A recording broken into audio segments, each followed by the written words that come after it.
First things first, I did record my pitch, but I didn't do it correctly, so the audio was not good. Plus, I was nervous, so I messed up the explaining. This video will take the place of that recording, but I will have the pitch recording linked in the description if you'd like to view it still. Now then.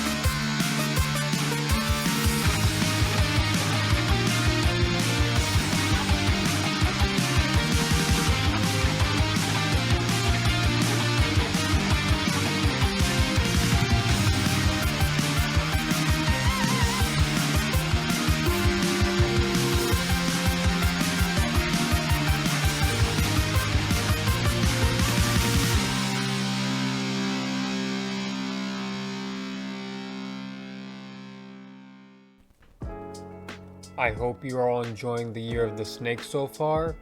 Here we have Boa Hancock, the Snake Princess, versus Medusa, the bewitching black serpent.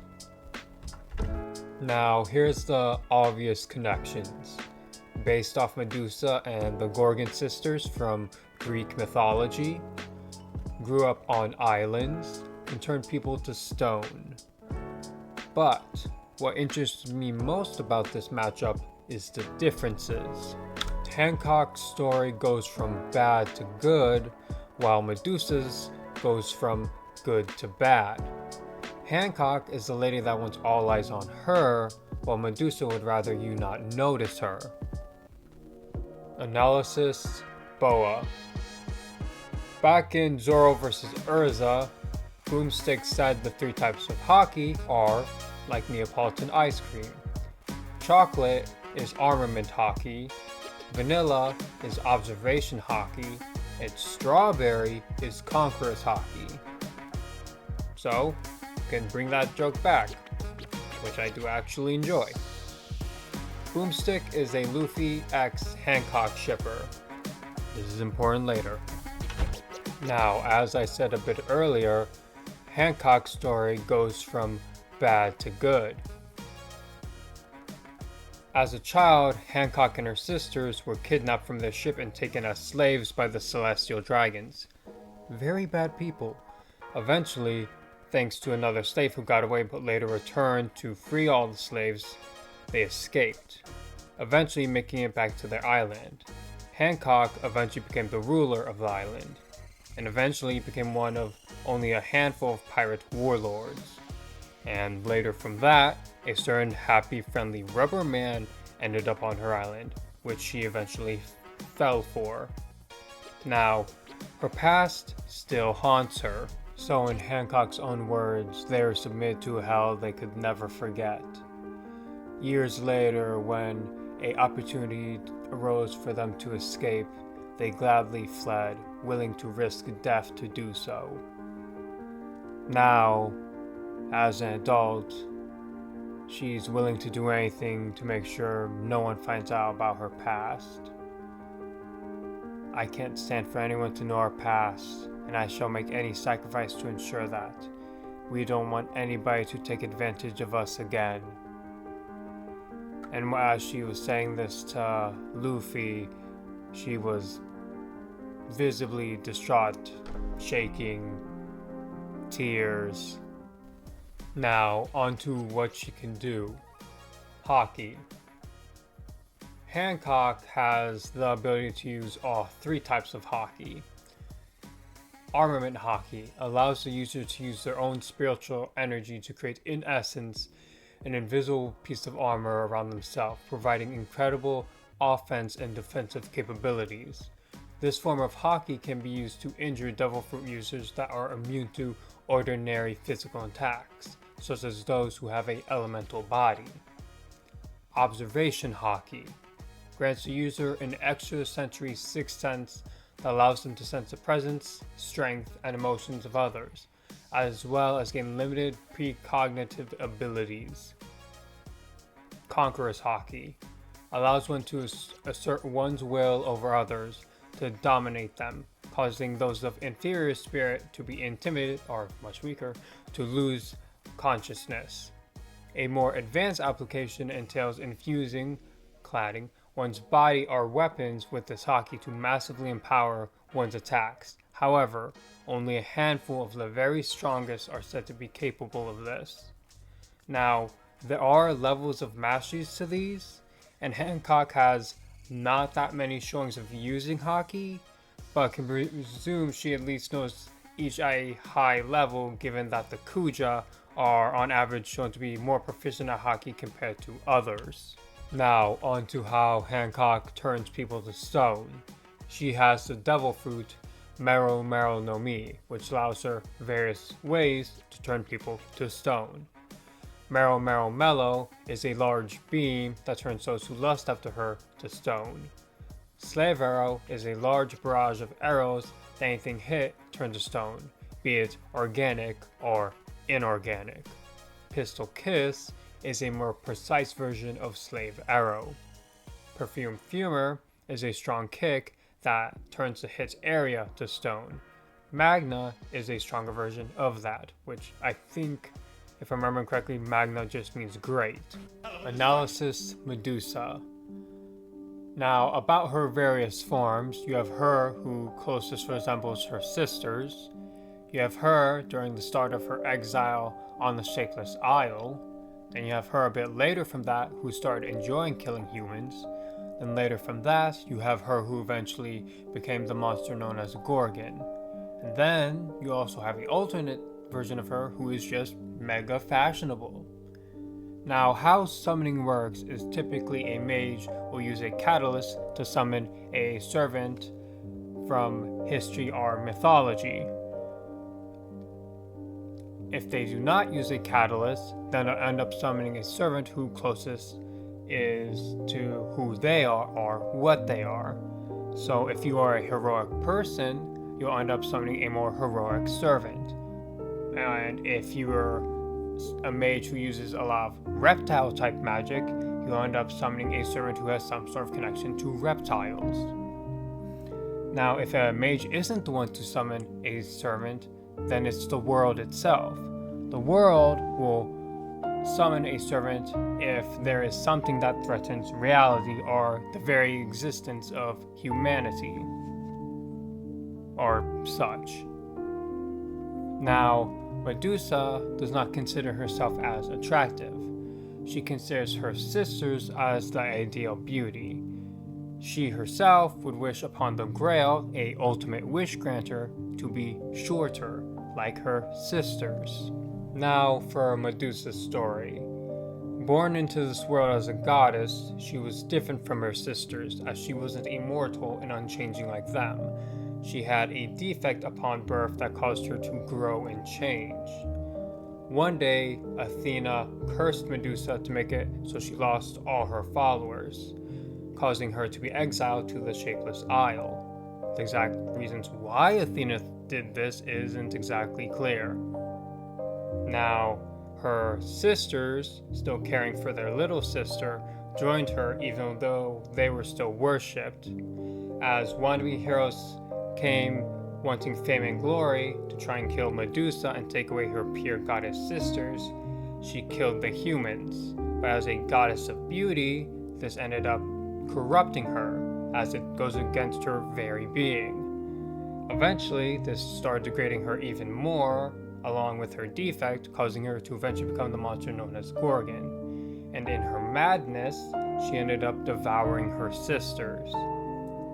Later from that, a young aspiring hero named Perseus, who was gifted 5 different trump cards, special abilities, to face Gorgon, managed to kill her. Okay. Now, as Gorgon sees the young version of herself, she feels cold, her mind not able to take what she's seeing her younger self as a monster of sorts. Now, her younger self then says what she thought in her life. I've always told myself that my life has been one big mistake. I shouldn't exist in this world. It's wrong for me to smile. Happiness wasn't meant for me. And then she says more tearfully, but I really wanted to live, to be here, to smile. She thinks back to her days when she lived on the island with her sisters, that even though the island had nothing for them, that they're happy just being with each other. And so she did her best to protect them from all the humans who came to kill her and take away her sisters. But eventually, due to both her defect, the corruption of killing, she ended up being the one who devoured her own sisters, something she herself has not forgiven. Now on to Medusa's abilities and skills and such. Servants have parameters. Here's a summary of what each of those parameters mean. Strength, physical power, endurance, how much damage they can take, agility, speed and reaction time, mana, how much magic they can handle, luck, the quality of their luck. Now, Medusa does have E-ranked luck. It doesn't mean her luck is bad, it's just that her amount of good luck is a lot more smaller. To put this in a way that's simple enough to understand, E-rank luck could be seen as like, oh, you find a coin on the ground, versus like, let's say, A+ luck would mean, oh, you don't get shot even though 100 bullets have been shot at you. And EX luck, basically the world bends to your own will. Noble Phantasm, the power of Phantasm. These are a servant's trump card and very special abilities for them. A plus sign means the servant is able to temporarily boost that parameter. A minus sign means that parameter is unstable. Now to explain Medusa's class skills and personal skills. As a rider class servant, this gives Medusa the riding skill, hers being ranked at A+. She can ride and skillfully use any vehicle or creature, excluding dragons, as dragons themselves are very highly ranked within the world of Fate.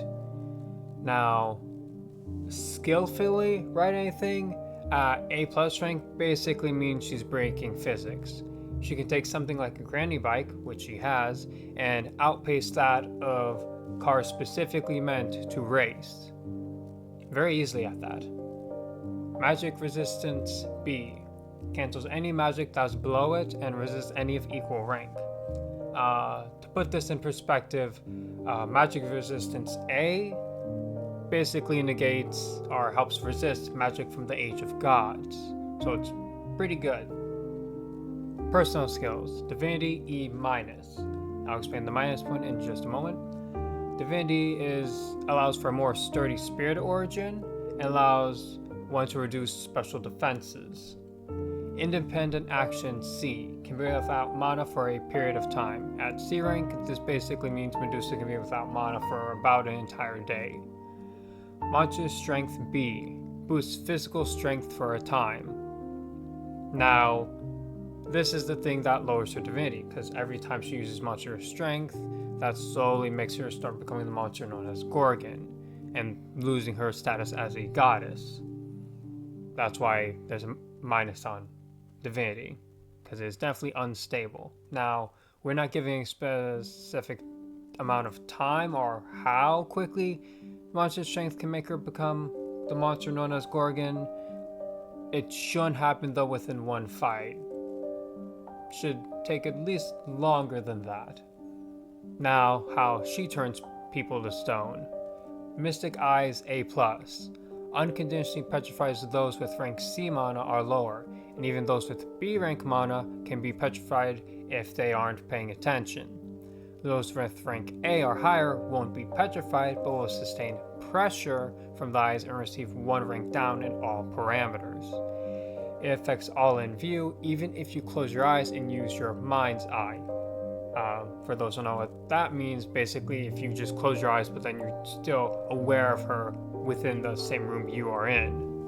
Now on to Noble Phantasms. As I said before, these are servants' trump cards, their greatest abilities. Blood for Andromeda B, a magnification of the Mystic Eye's projection. A fixed conceptual field is substituted into the inside of her eyes, and the life force of those is plundered. She can make a smaller version of it, but of course it also gives her less because of that. Breaker Gorgon C, used by Medusa on herself mainly as a self-imposed sealing of her excessively powerful mystic eyes. It has the ability to seal all magical properties, and if used on others, it will imprison the consciousness of the enemies within her own mind. It can even obstruct the invocations of abilities such as Maycraft skills or Noble Phantasms. She can change the shape of these, typically as a blindfold, but as you can see here, it's glasses. She can also make them into contacts. Bellerophon A+. This is her main Noble Phantasm she uses as her final trump card. It's a bridle and rein, so it has no effect without a mount. It greatly boosts offense and defense of the highest level for the mount. Pegasus is already an exceptional beast, and using with Bellerophon removes its limiters, causing it to rage under Medusa's command.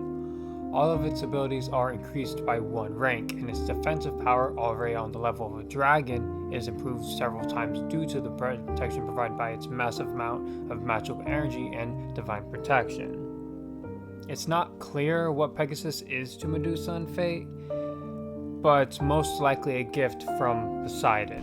Now, here's something that comes with interaction between Medusa and Hancock.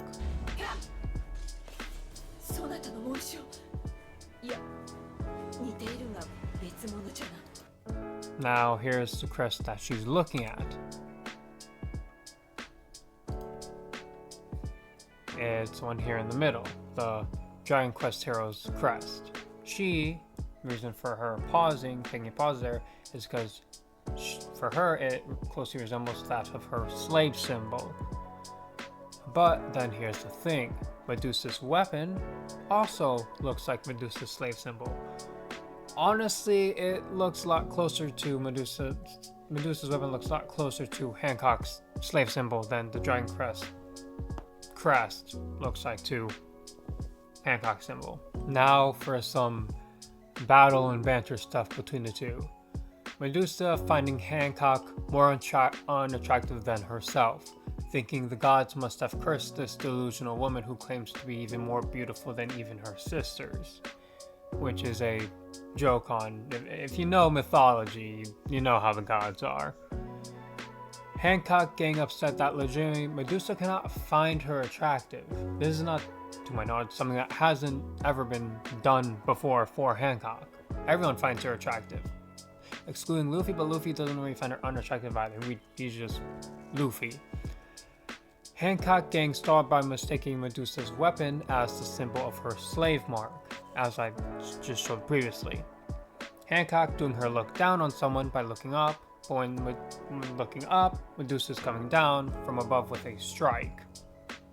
A good way to mix how both Medusa fights and how Hancock typically acts.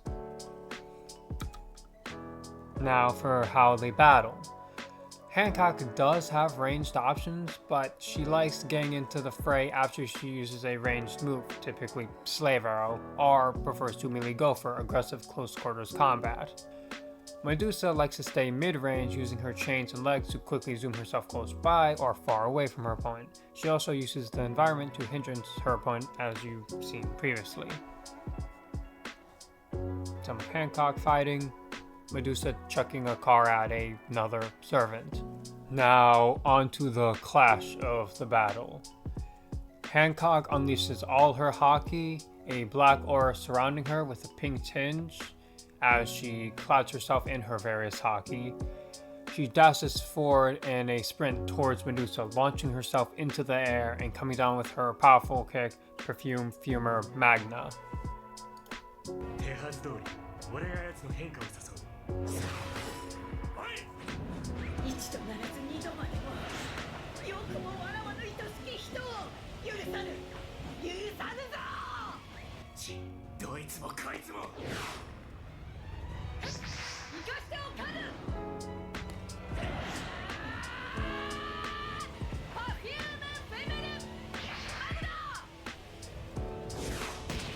Stunning something that's like a mountain size.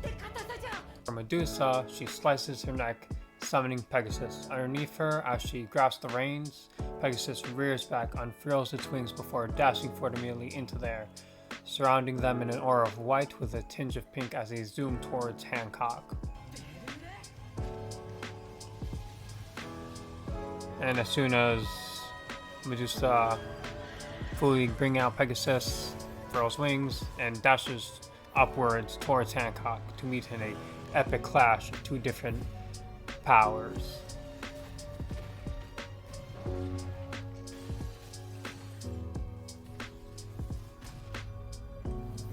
Now on to the losses.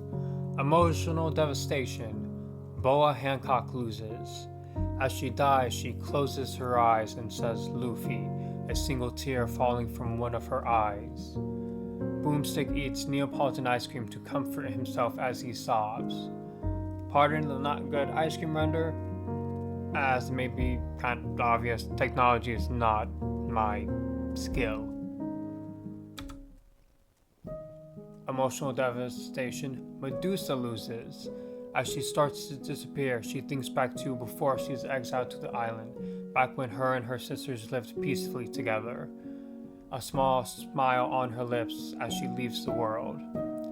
Steno and Uriel tease Medusa a lot, but they truly love her from the bottom of their hearts, even after death. Now I'll be going into why I think Medusa wins. Now I don't do power scaling, so I'm mainly going off of their innate abilities and who they are and kind of theme of their oppositeness. Height. Hancock is 6'3", while Medusa's 5'7". Hancock is the eldest sister, but the shortest, even though she's herself still quite tall, but her sisters are extremely tall. While for Medusa, she's the youngest, but the tallest, both of her elder sisters being 4'4". Now, Medusa would not find Hancock attractive, in fact kind of the opposite, if you call her sisters are her ideal beauty type. Stano and Uriel, and Medusa before she grew up, are conceptual beings made from humans' desires as the perfect beauties. Added to that, Medusa is highly resistant to even very high magic, which I'm gonna presume we're gonna equal hockey and stuff in One Piece to that of Magic and Mystery of Fate so they can actually fight, like how they did with Gojo versus Makima. Her divinity, though low, can still help pierce armament hockey, since it does help pierce special type defenses such as that. Her petrification ability is a lot better, with the only thing needed is for her to remove her blindfold, and it does more by applying a heavy pressure like Conqueror's hockey, but also a bonus of making one become weaker in regards to everything they can do. Observation hockey usage makes it worse since you'll always have an eye on Medusa. Medusa is a much more tactical fighter, allowing her to better handle what Hancock will do. Medusa has seen most stuff Hancock can do via her own sisters, because again, her sisters are goddesses of beauty. Their whole thing is charming people with just a smile, very literally. Steno and Uriel. Goddesses born from the wishes of mankind as the ideal perfect beauties. As to why they're 4'4", look kinda young, it's kind of a joke about Japan's obsession with idols. Now, final notes. preferable to have Medusa summoned via Counterforce, aka the will of the planet, as I mentioned it earlier. Well, it's kind of plausible for Medusa to become Gorgon while facing Hancock. It's still quite unlikely, and most fans of Medusa would prefer she just have her stay her rider self, as Gorgon is mostly seen as her own individual Gorgon, though could be a alternate ending if this were to have one. Bounty scaling for Hancock. I think it is a nice joke that One Piece fandom has brought up itself. It's best not to bring up Fate Watch Order. That's a can of worms best left closed.